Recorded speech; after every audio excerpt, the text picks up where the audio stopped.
दूसरे सवाल का जवाब भी दें। नबी पाक ने कहा था, मुआविया तेरे खून से मुझे महसूस होता है कि तेरी औलाद मेरे नवासे को कत्ल करेगी, इसीलिए मुआविया ने बहुत देर तक शादी भी नहीं की। देखें, कहने वालों ने तो ये भी कहा कि यजीद मुआविया के कांधे पे था। मस्जिद नबवी के दरवाजे के सामने से मुआविया गुजरे, मेरे आका ने देखा तो फरमाया, यंती के कांधे पर जहन्नमी सवार, यंती के कांधे पर जहन्नमी सवार। ये गुजरे हज़रत मुआविया कांधे पे उठा के नबी पाक के सामने से।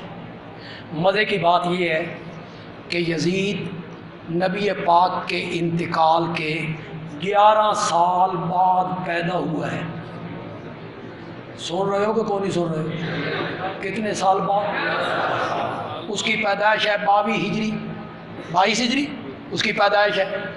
जेड़ा बच्चा हाले जमया नहीं उसनू मुआविया दे मोढे ते चढ़ाया, गली तो गुजारे, हदीस काट ली, लोगों के सामने आई, लोगों ने कहा सुभान अल्लाह, नबी पाक ने कहा। ये सब झूठ है। मैं तुम्हें एक पाए की बात बता देता हूँ यार, ऐसी बात बताता हूँ। मैंने कहा ना, मेरे मुखातब सिर्फ अहले सुन्नत है, कोई और मेरा मुखातब नहीं, सिर्फ अहले सुन्नत से मेरी बात है। मुल्ला अली कारी ने लिखा अल मौज़ूआतुल कुबरा में, और अल्लामा इब्ने कसीर ने लिखा अल बिदाया वन निहाया में।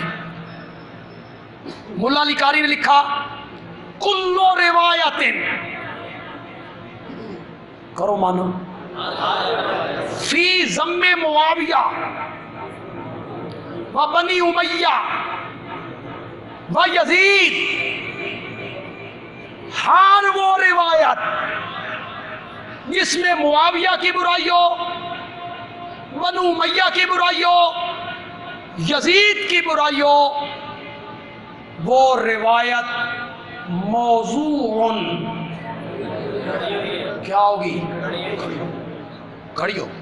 अल्लामा ने कसीर लाया अका औरदा इब्न असाकिर फी ज़म्मे यजीद। इब्न असाकिर बहुत सी बातें यजीद की बुराई में लेके आया है, उनमें एक बात भी सही नहीं है, सब की सब झूठी है।